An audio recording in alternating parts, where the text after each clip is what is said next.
अब देखो, सबसे पहले हम यूजर्स को कैटेगराइज कर देते हैं। इससे आपको मालूम चल जाएगा आप कौन सी कैटेगरी में फॉल करते हो और आपका यूज केस क्या रहेगा एंड बजट कितना रहना चाहिए। देखो, मेनली 4 कैटेगरीज होती हैं। सबसे पहला है स्टूडेंट्स। अब देखो, स्टूडेंट्स का बजट 12,000 से 20,000 के बीच में रहना चाहिए। इनको मेनली गेमिंग करनी है, टेक्सटिंग करनी है, मीडिया कंज्यूम करना है एंड सोशल मीडिया के थ्रू स्क्रॉल करना है। इनको अच्छी बैटरी बैकअप चाहिए, परफॉर्मेंस अच्छी चाहिए एंड अच्छी डिस्प्ले भी चाहिए। लेकिन इस कैटेगरी वाले लोग फोन को गिराते भी बहुत हैं, तो इनको अच्छी बिल्ड क्वालिटी भी चाहिए होगी। फिर दोस्तों आ जाती है हमारी second category, that is parents. अब देखो, इनका बजट भी 12 से 20,000 के बीच में ही होना चाहिए। मैं तो सिंपली बोलूंगा सैमसंग या वन प्लस के फोन्स दिलवा दो इनको। इनका अगर यूज केस देखोगे बहुत ही सिंपल है। इनको व्हाट्सएप दिन भर यूज करना रहता है, फोन्स करने रहते हैं एंड भजन सुनते हैं ये लोग लाउड स्पीकर पे या तो भजन देखते हैं। तो इनको चाहिए अच्छी बैटरी बैकअप, अच्छे स्पीकर्स, एक डिसेंट डिस्प्ले एंड बढ़िया कॉल रिसेप्शन। अब दोस्तों आ जाती है हमारी तीसरी category, that is office goers. अब दोस्तों ये लोग जो फोन है वो ऑफिस में तो यूज करते ही हैं, बट कम्यूट करते टाइम बस में या मेट्रोज में भी काफी ज्यादा यूज करते हैं। इनका बजट जो है वो 18,000 to 30,000 रहना चाहिए, इससे ज्यादा नहीं। एंड इनको मेनली चाहिए अच्छी डिस्प्ले, ज्यादा स्टोरेज, एक डिसेंट कैमरा, बड़ी बैटरी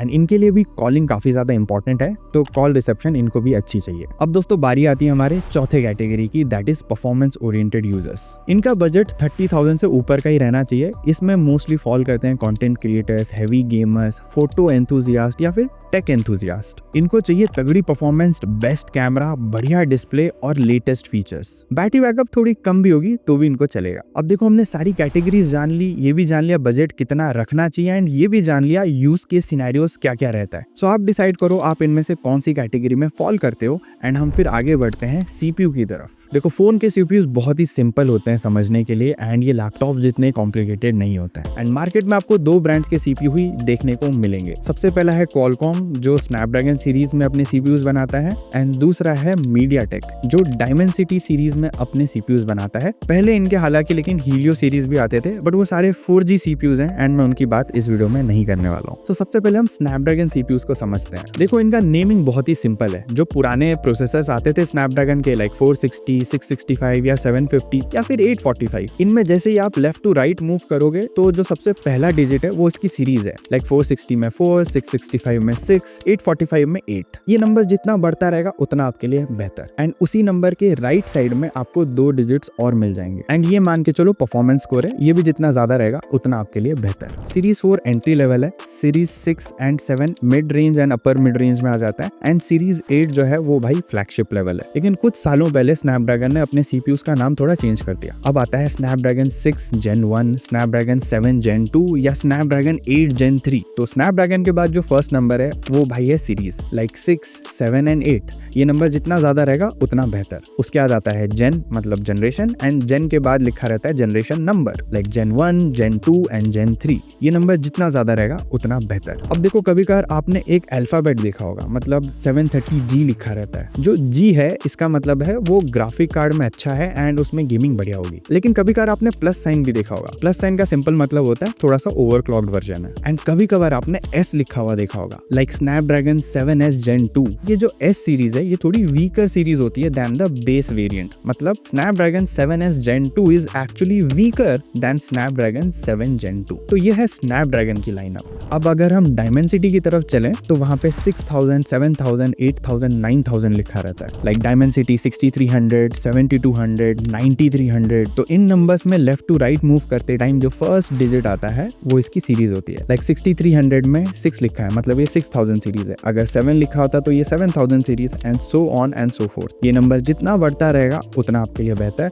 एंड आप ओवरऑल भी मान के चलो जितना बड़ा नंबर रहेगा ये 4 डिजिट वाला उतना बेहतर परफॉर्मेंस आपको मिलेगा। और इनमें भी अगर आप लेवल्स देखोगे तो 6000 सीरीज एंट्री लेवल की होती है, 7000 और 8000 सीरीज है वो mid range and upper mid range में जाती है, और जो 9000 सीरीज रहती है वो भाई फ्लैगशिप सीरीज रहती है। अब इन सीपीयू के एंड में भी आपको एक सफिक्स देखने को मिल जाएगा। कभी कभार अल्ट्रा लिखा रहता है, कभी कभार मैक्स लिखा रहता है, कभी प्लस लिखा रहता है। तो अगर अल्ट्रा लिखा है इसका मतलब वो पर्टिकुलर सीपीयू किसी पर्टिकुलर ब्रांड के लिए कस्टमाइज करके बनाया गया है। तो बेस वेरिएंट से मोस्ट प्रोबेबली उसमें थोड़ी सी बेटर परफॉर्मेंस तो मिलेगी। लाइक 8300 बेस वेरिएंट है एंड अगर लिखा है 8300 अल्ट्रा तो उसमें थोड़ी बेटर परफॉर्मेंस मिलेगी। बट ये सीपीयू कुछ ही ब्रांड्स के कुछ फोन्स में आपको देखने को मिलेगा। लेकिन सफिक्स में अगर मैक्स लिखा गया है इसका मतलब आपको बेहतर सीपीयू परफॉर्मेंस, बेहतर जीपीयू परफॉर्मेंस एंड साथ ही में बेटर थर्मल्स देखने को मिल जाएंगे। अगर प्लस साइन है इसका मतलब थोड़ा सा ही बस क्लॉक स्पीड जो उसको बढ़ाकर आपको बेचने की कोशिश कर रहे हैं। तो ये था पूरा CPU का खेल। अब अगर मैं GPU पे आऊं तो यहाँ पे डेडिकेटेड GPU नहीं होता है अनलाइक लैपटॉप्स, तो इसमें बहुत ज्यादा डीप डाइव करके कोई फायदा नहीं है। आप एक थंब रूल मान के चल सकते हो, जितना बेहतर CPU लोगे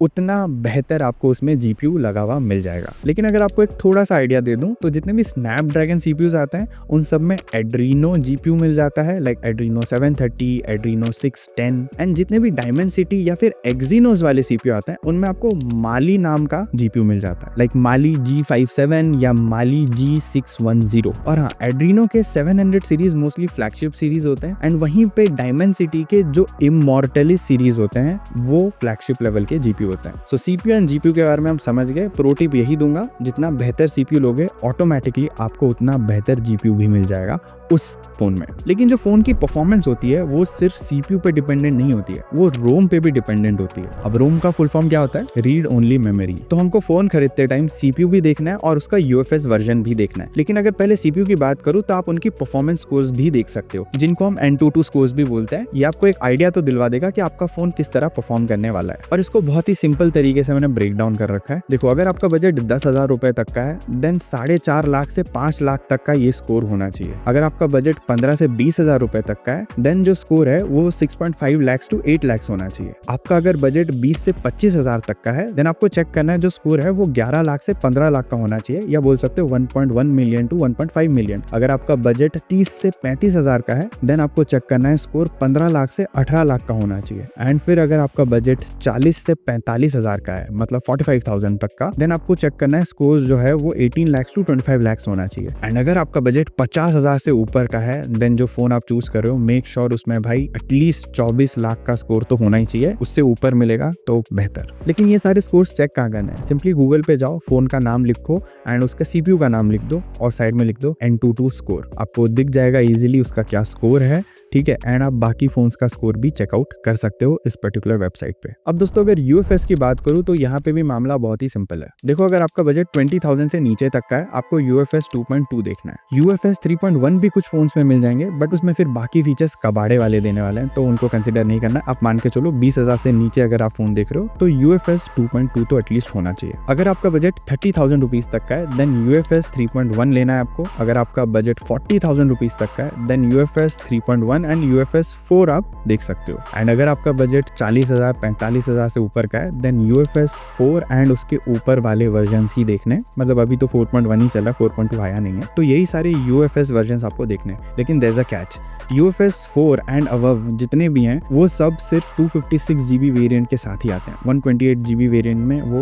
कंपैटिबल नहीं है। तो अगर आपको कोई ये बोल के चिपका रहा है कि इसमें UFS 4.1 है एंड 128 GB वाला वेरिएंट है, आप समझ जाना वो आपको बेवकूफ बना रहा है। अब दोस्तों हम सीधा आ जाते हैं कैमरा पे। बहुत ही इंपॉर्टेंट है, बहुत सारे लोग सिर्फ कैमरा देख के फोन्स खरीदते हैं, लेकिन अगर आप सिर्फ मेगापिक्सल एंड कैमरा कटआउट देख के फोन खरीदोगे भाई आपका बहुत बुरा कटने वाला है, क्योंकि कैमरा बहुत सारी चीजों पे डिपेंड करता है, ISP पे, अपर्चर पे, सेंसर साइज पे एंड और भी बहुत सारे फैक्टर्स हैं। बट इन सारे फैक्टर्स को ना मैं चेक करने वाला हूँ ना आप जाके चेक करने वाले हो। तो सिंपली आप जाओ GSM Arena पे, वहाँ पे 2 फोन सिलेक्ट करो। लाइक मैंने सिलेक्ट किया S23 एंड S24। उन दोनों के ही आप फोटोज को कंपेयर कर सकते हो, वीडियो सैंपल को कंपेयर कर सकते हो साइड बाय साइड। आपको इजिली आइडिया लग जाएगा कौन से फोन का कैमरा कितना बेहतर परफॉर्मेंस दे रहा है। और एक और वेबसाइट है, अगर आप चाहे तो इसको भी चेकआउट कर सकते हो, DxOMark। इसमें भाई कैमरा का स्कोर मिलता है। जैसे मैंने Samsung Galaxy S23 का स्कोर देखा एंड इसमें ना सिर्फ एक स्कोर दे दिया जाता है बट क्यों वो स्कोर दिया गया, अलग अलग सेगमेंट्स में उसके क्या स्कोर्स हैं, क्या प्रोज हैं, क्या कॉन्स हैं, सब कुछ बताया जाता है। तो ये वेबसाइट भी काफी ज्यादा हेल्पफुल रहेगी। बट इस वेबसाइट में जो फोन्स हैं वो थोड़े लेट में अपडेट होते हैं। तो प्रो टिप तो मैं यही दूंगा, आप सिंपली GSM Arena में जाके कैमरा सैंपल्स चेकआउट कर सकते हो, बहुत ज्यादा हेल्पफुल रहता है। या फिर आप YouTube पे रिव्यूज देख सकते हो,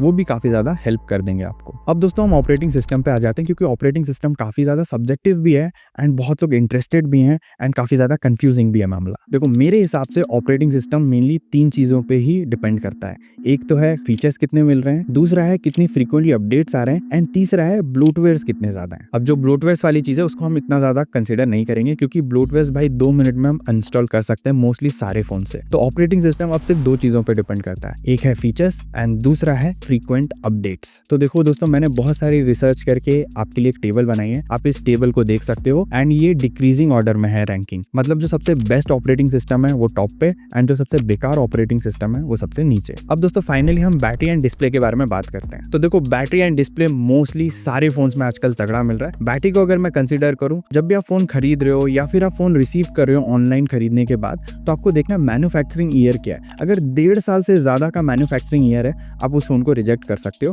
क्योंकि भाई लिथियम आयन बैटरीज पड़े पड़े भी काफी खराब हो जाती हैं। तो मेक श्योर 1.5 साल से ज्यादा का उनका मैन्युफैक्चरिंग डेट नहीं होना चाहिए। और बाकी बैटरी का नंबर तो आप जानते ही हो, जितना बड़ा नंबर उतना बेहतर। एंड फास्ट चार्जिंग तो मोस्टली सारे फोन्स में आ जाती है आजकल। तो बैटरी का मामला सॉर्टेड है, मोस्टली सारे फोन्स में अच्छी बैटरीज आ रही हैं। अब हम अगर डिस्प्ले के बारे में बात करें तो आपको ओलेड डिस्प्ले देखना है, एमोलेड डिस्प्ले देखना है और आईपीएस डिस्प्ले ही देखना है। एंड अगर आप गेमिंग करते हो तो 120 हर्ट्ज का रिफ्रेश रेट मिनिमम होना ही चाहिए। प्लस पीक ब्राइटनेस के नाम पे आपको कंपनीज बहुत ज्यादा धोखा देती हैं। वो सिर्फ एक छोटा सा सेगमेंट होता है डिस्प्ले का जहाँ पे उतनी ब्राइटनेस जाती है, पूरी की पूरी डिस्प्ले उतनी ब्राइटनेस लेवल पे नहीं जाती है। तो आपको पीक ब्राइटनेस नहीं देखनी है, आपको HBM देखना है। बहुत ही सिंपल है, अगेन गूगल पे जाओ, फोन का नाम लिखो एंड HBM लिख दो, आपको मालूम चल जाएगा उसमें HBM कितना है। एंड HBM वो लेवल होता है जो आपको इजीली बता देगा कि जो पूरी की पूरी डिस्प्ले है वो कितनी हाईएस्ट ब्राइटनेस पे जाती है। तो आपको यही कुछ चीजें देखनी है डिस्प्ले एंड बैटरी से रिलेटेड। और एक और चीज आ जाती है रैम। अब रैम मोस्टली सारे फोन्स में तगड़ी है। एक चीज मैं यहाँ पे लेकिन बोलूंगा,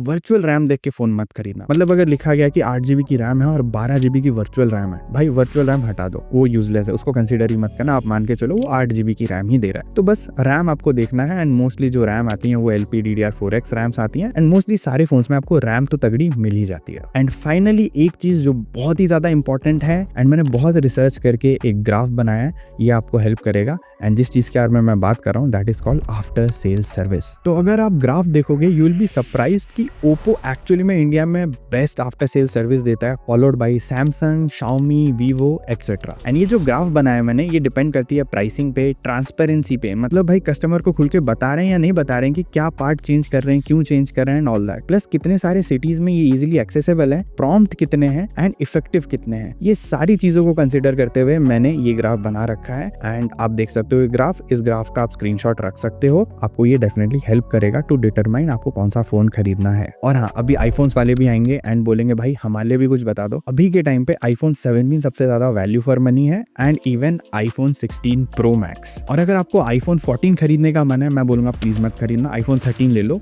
मैं तो बोलूंगा आईफोन 15 से नीचे मत जाओ। बट अगर आपका बजट कम है और आपको कटा हुआ सेब दिखाना ही है, देन आईफोन 13 खरीद लो, 14 वेस्ट है। और अगर आपका बजट ज्यादा है देन आईफोन 17 बेस्ट रहेगा आपके लिए, या फिर 16 प्रो मैक्स। सो दोस्तों यही थी पूरी गाइड, हमने ऑलमोस्ट हर चीज कवर कर लिया। आप कौन से यूजर हो, CPU कैसे कंसीडर करना है, GPU कैसे कंसीडर करना है, डिस्प्ले कैसी होनी चाहिए, परफॉर्मेंस कहाँ से चेकआउट कर सकते हो, हर चीज मैंने आपको बता दी। लेकिन अगर आपका फिर भी कोई सवाल है, सुझाव है, कमेंट करके बता देना। इस चैनल को प्लीज डू सब्सक्राइब, ऐसी वीडियोस बनाने में जान निकल जाती है। आप अगर सब्सक्राइब करोगे it will make my day. Please do like this video, hype this video and मैं मिलता हूं आपको अगले वीडियो में। Until then, over and out.